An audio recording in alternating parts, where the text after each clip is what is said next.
DPR RI tentang perubahan atas Undang-Undang Nomor 5 Tahun 2014 tentang aparatur sipil negara menjadi rancangan undang-undang.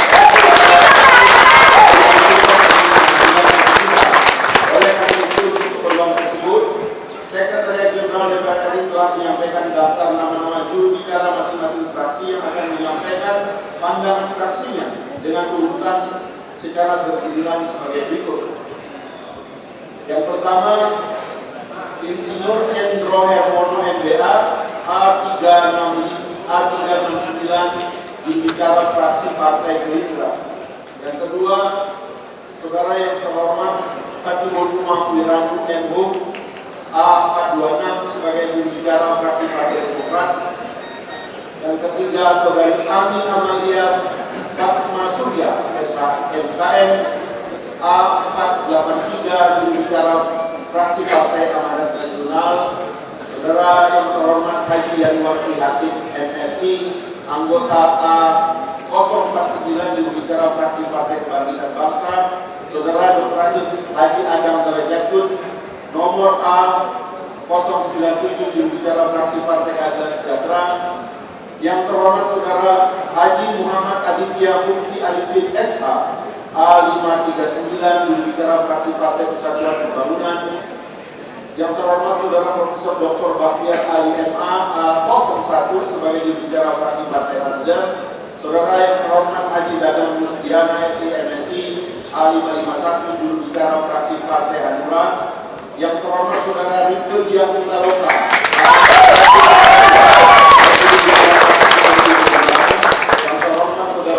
Dr. Insinyur Hetifah MPP nomor A308 sebagai jurubicara fraksi Partai Golkar. Atau untuk memberikan waktu sebagaimana tadi di dalam perubahan Undang-Undang MD3, untuk menyikat waktu kami minta kesepakatan apakah pandangan fraksi-fraksi tersebut akan disampaikan secara tertulis kepada pimpinan Dewan. Apakah saya setuju? Untuk itu kami persilakan kepada masing-masing jurubicara yang tadi telah kami sebutkan namanya satu persatu untuk maju ke depan dan menyampaikan RUU pandangan fraksi-fraksi. Kami persilakan. Kasih foto ketua di depan pimpinan. Maksudnya juga di sini. Kami persilakan. Saya ulangi lagi. Insinyur Hendro Hermono, saudara Fatihul Umam Wiranto, Ami Amalia Fatma Surya,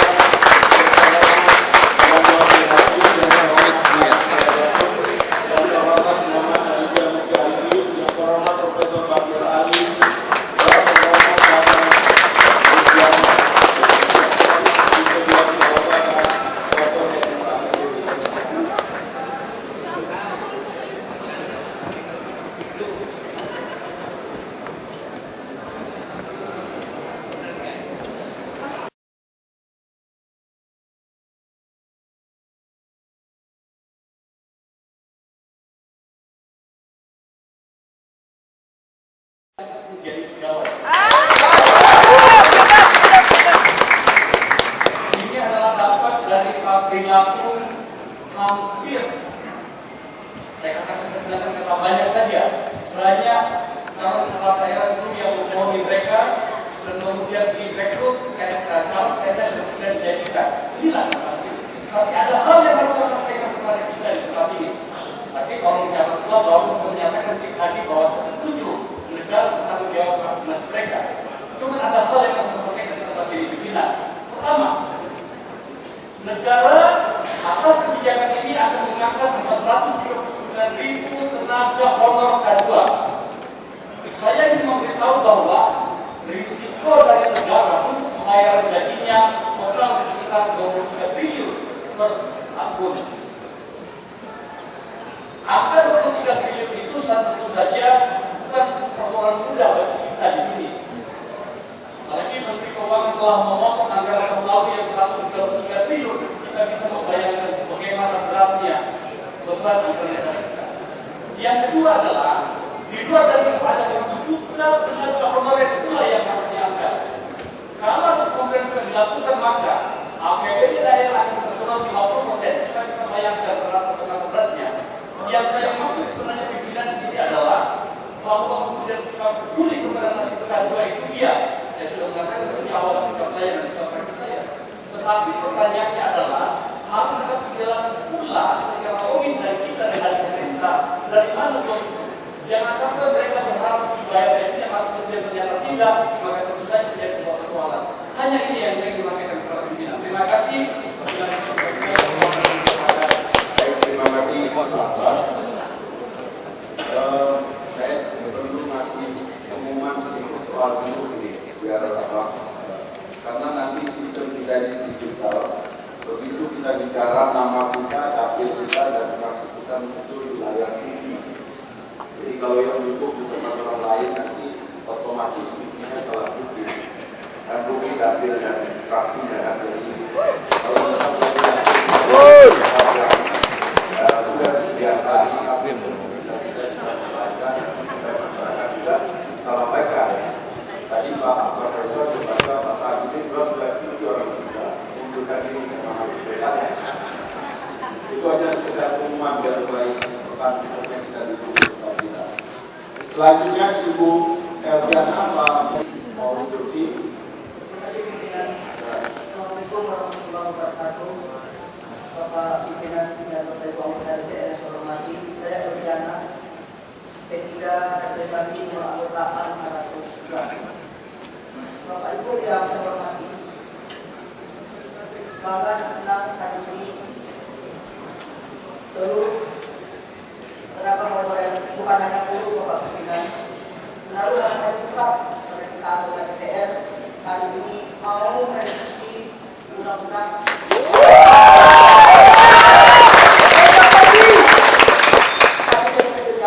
hampir setiap hari didatangi oleh tenaga honorer.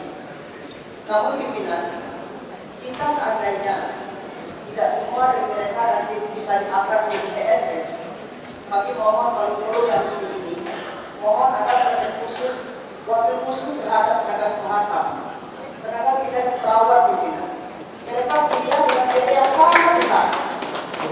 Bayangkan untuk akreditasi saja, untuk program studi yang non kesehatan, ini mampu dari negara pimpinan.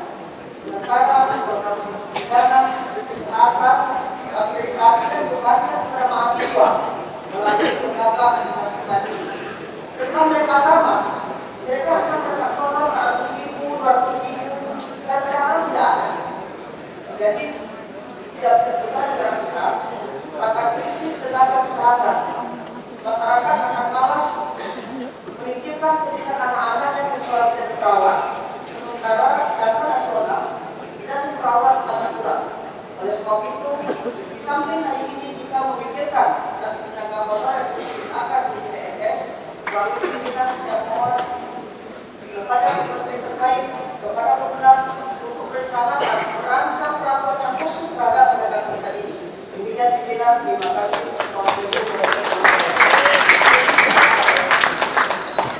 Keamanan dan menjaga keselamatan lembaga rakyat yang terhormat. Demikian pimpinan yang saya sampaikan dalam tahun yang semuanya 150. Jadi ada 4 lagi. Pak Abdul Malik, saya persilakan. Ya. Assalamualaikum warahmatullahi wabarakatuh. Salam sejahtera untuk kita semua. Jadi kita sudah di semua mereka dari dalam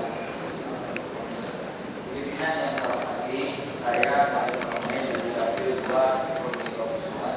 Kebetulan periode yang lalu saya menjadi anggota panja honorer di Papua. Jadi contoh saya akan memberikan catatan dan saya akan rekomendasi kepada para terkait di anggota panja nanti di provinsi apa terus. Yang pertama adalah waktu itu kita membuat PP 48. Salah satu isi PP 48 itu adalah mengkategorikan honorer. Waktu itu kita kategori. Yang pertama adalah kategori 1, kategori 2, kategori 3, dan kategori 4. Kategori 1 adalah pimpinan syarat-syaratnya, dan kategori 1 yang masuk, honorer masuk kategori 1, maka diangkat secara otomatis menjadi PNS, disiplin atau ASN. Nah, ternyata pimpinan sampai sekarang untuk yang kategori 1 itu pemerintah belum 100% menyelesaikan. masih banyak pengaduan di sana sini di beberapa daerah yang orang masuk kategori 1 itu belum selesai dalam kurun akan menjadi PNS atau ASN. Yang pertama. Yang kedua, pimpinan kategori 2 kita kesepakatan waktu itu di PP 48 bahwa kategori 2 atau K2 itu dites sesama K2-nya. Kesimpulannya adalah ada yang diterima, ada yang tidak diterima. Yang diterima pun itu sampai sekarang juga tuntas 100%. Sekali lagi forum ini saya kira harus meminta kepada pemerintah untuk menyelesaikan K2 yang sudah diterima. Yang ketiga, pimpinan undang-undang ini perlu mengakomodasi memberikan payung hukum kepada K2 yang pertama kepada K2 yang belum diterima. Saya kira pimpinan ini menarik kenapa K2 baik K1 maupun K2 yang diterima atau tidak diterima itu sama pengabdiannya, tahun kerjanya sama, lama kerjanya sama, bahkan mereka diangkat oleh instansi yang sama. Tetapi karena tidak diterima, maka kemudian K2 yang tidak diterima sampai sekarang belum ada payung hukumnya. Ini kesempatan bagi teman-teman, bagi anggota untuk memberikan payung hukum dalam undang-undang itu, memberikan payung hukum kepada K2 yang tidak diterima. Itu catatan pertama saya. Catatan kedua saya pimpinan bahwa ada kategori K3.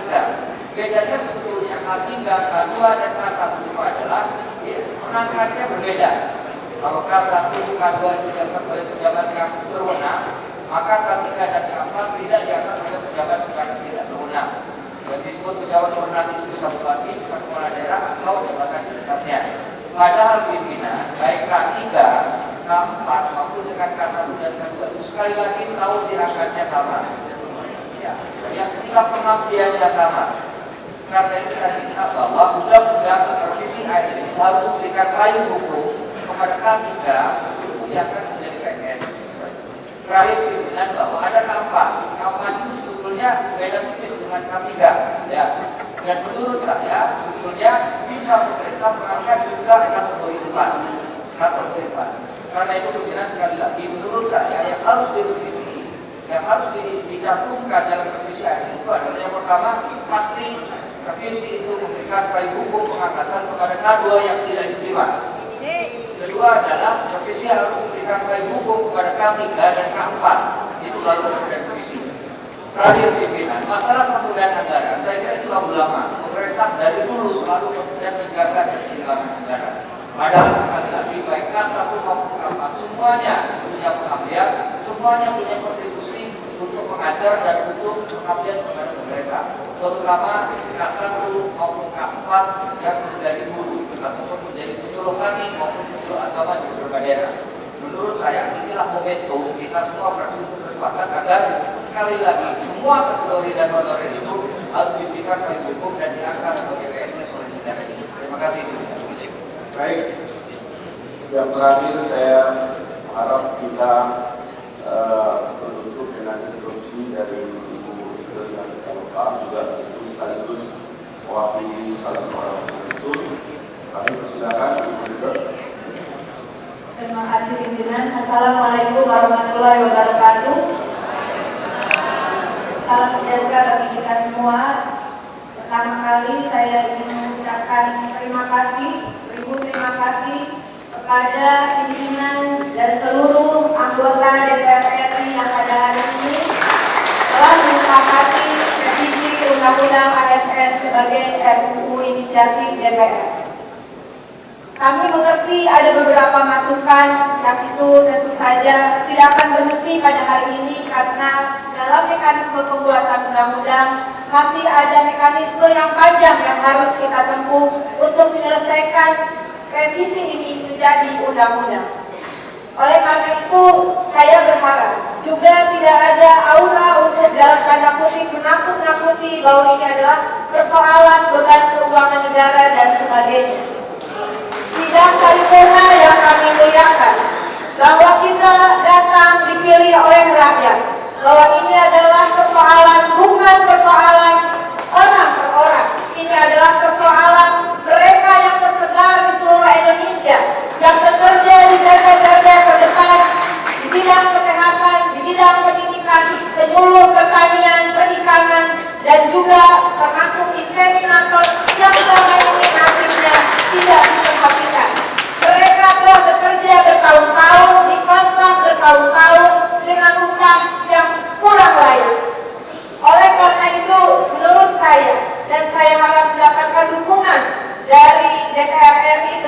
saja karena ini bukan persoalan dapil perorangan.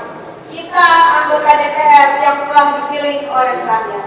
Dan saya sangat meyakini bahwa anggota DPR RI yang telah dipilih oleh rakyat mewakili rakyat dari daerah pemilihannya, dan saya meyakini persoalan anggaran ini nanti juga akan dibahas dengan anggota DPR RI yang membidangi anggaran. Katakanlah saya tidak tahu data dari mana 23 triliun. Kita tidak bisa berasumsi ini persoalan nasib orang, ini persoalan rakyat kami. Tapi kalau memang mau dikatakan ini adalah persoalan negara keberatan 23 triliun per tahun, mari kita hitung. APBN kita sekarang ini kurang lebih 2.000 triliun. Jika harus mengeluarkan, kami hitung angka pasti, 23 triliun artinya 1,sekian%, maksimal 2%.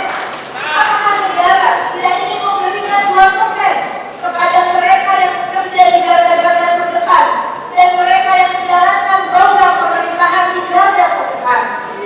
Infak saja 2,5%, Pak. Masa 1% untuk rakyatnya bekerja menjalankan program pemerintah di garda? Jadi saya kira ini persoalan yang nanti akan kita lanjutkan dalam pembahasan. Tadi sudah ada beberapa masukan dari rekan-rekan anggota. Saya sungguh sangat mengapresiasi politik anggaran berbasis pada politik legislasi. Tanpa ada politik legislasi atau payung hukum, tidak mungkin satu rupiah pun bisa keluar karena itu artinya korupsi. Oleh karena itu, saya mohon dukungan terutama kepada pimpinan DPR. Marilah kita melanjutkan dengan tahap berikutnya. Mohon bantuan untuk segera berkirim surat pada Presiden, dan mari kita dukung Bapak Jokowi untuk segera membalas surat pimpinan DPR, mengeluarkan surpres dan memerintahkan menteri terkait untuk membahas dengan DPR. Pada saat itulah mari kita mencari solusi. Ini bukan persoalan menang kalah.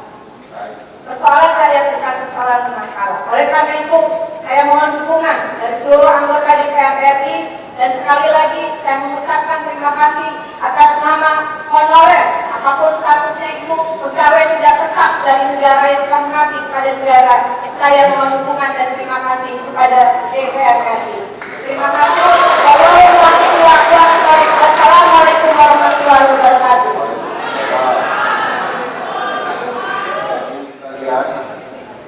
Saya kira cukup jelas tadi semua instruksi kita memberikan masukan, dan sebagaimana prosedurnya nanti setelah hari ini kita sahkan, segera kita akan berkirim surat kepada Presiden untuk memberitahukan bahwa rancangan undang-undang usulan dari DPR ini telah disetujui oleh paripurna, dan meminta agar Presiden segera menurunkan tim atau melalui amanat Presiden atau surat Presiden mengirimkan tim dan juga daftar organisasi masalah yang akan dibahas dengan nanti pansus atau komisi yang terbentuk. Ya, kita harapkan segera. Kalau soal uang tadi saya kira banyak yang bicara tentang uang dan tentang perdagangan ini masuk ke apa perlu Menteri Keuangan atau Menteri BUMN nanti diusulkan juga oleh DPR. Saya kira cukup ya dari instruksi. Satu lagi ya, baik Pak Sofwan.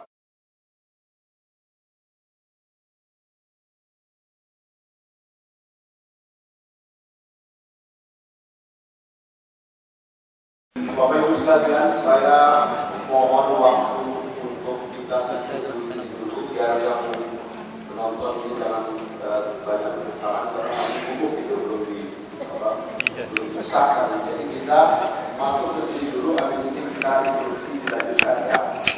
Jadi tiba saatnya sekarang saya menanyakan kepada sidang Dewan yang terhormat, apakah ada usul inisiatif anggota DPR RI tentang perubahan atas Undang-Undang Nomor 5 Tahun 2014 tentang aparatur sipil negara dapat disetujui menjadi rancangan Undang-Undang Usul DPR RI? Setuju?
atau bertahap. Kita juga tidak kaku, dan kita juga di DPR tentu tahu ada politik anggaran yang harus dilakukan. Tapi katakanlah 23 triliun. 23 triliun per tahun, itu APBN kita 2.000 sekian triliun. Artinya cuma 1, sekian persen dari APBN. Ya, katakanlah maksimal 2% untuk mereka yang berada di garda terdepan pelayanan publik. Saya yakin Pak Jokowi pasti juga akan memperhitungkan hal-hal seperti ini. Bahwa nanti diangkatnya tidak 100% secara keseluruhan, pastilah. Dan di dalam draft kami itu juga sudah ada, di dalam draft kami juga sudah ada, harus ada proses verifikasi dan validasi yang bisa dipertanggungjawabkan. Jadi kita tentu saja DPR tidak serta-merta harus diangkat ngotot pokoknya enggak. Kita berjalan pada rel yang seharusnya. Ada yang masukan kriterianya nggak sih? Misalnya berapa tahun mereka bisa diangkat? Itu sudah ada. Jadi mekanismenya sudah ada, siapa saja yang harus diangkat duluan, mana ini ngantri loh, sesuai dengan masa kerja, sesuai dengan berapa kali kontrak, berapa lama mengabdi gitu. Nah itu sesuatu yang kami tahu. Kami bukan asal aja dorong, enggak. Mari kita bicarakan itu sama-sama. Dan setelah ini tentu saja harapan kami adalah dari pimpinan DPR, terima kasih untuk supportnya, itu segera mengirimkan surat kepada Presiden, dan Presiden juga segera menugaskan menteri terkait supaya tidak terjadi asumsi-asumsi yang sebenarnya itu tidak ada, supaya tidak terjadi ketakutan-ketakutan yang itu berdasarkan imajinasi saja. Karena ini adalah pemerintahan, juga harus berjalan pada payung hukum yang ada, maka saya kira sudah saatnya ini perdebatan ini ada di dalam pembahasan revisi Undang-Undang ASN antara pemerintah dengan DPR. Ya, terima kasih.